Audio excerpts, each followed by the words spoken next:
I think we need to talk about accessibility of patient data. Mm-hmm. How do we get patient data for building AI algorithms? Right.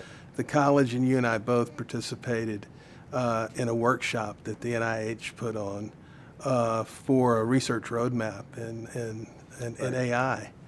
And one of the pivotal issues I thought that came out of that was just about every person who gave a talk and so forth said, you know, it's going to be important to understand how we can get patient data for developing algorithms. Why is accessibility to data so important, and how is it, and where do we stand right now? What are some of those challenges you see?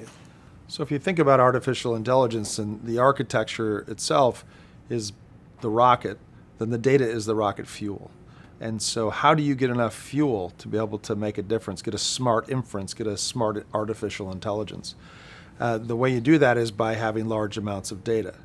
So we do have large amounts of data in healthcare and in medical imaging, but it's dispersed throughout a variety of different facilities behind their firewall. And it's their responsibility to make sure that they protect that patient information. So sometimes putting that outside the firewall and putting it in a collective solution where it's all together is very challenging from an ethics standpoint, from a legal standpoint. Technically, it's maybe doable, but there are other barriers that prevent that from happening. So the challenge, I think, is to look at it the other way and say, if the data can't come to that common compute, can you take the compute to the data, leave it distributed, and then use different solutions to bring all that data together indirectly without having to move confidential patient information? Keith, a few weeks ago, I saw a journal article from the Korean Journal of Radiology that looked at all of the algorithms that had been published, and what they were looking for was how they got validated. And it turns out that only 10% have been what they called externally validated. That is, with data that wasn't from the same institution where the algorithm was developed.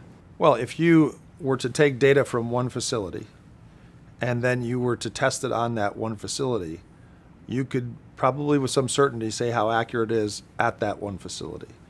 But you couldn't then extrapolate that to other facilities. The right way to do that would be to get test data from those other facilities.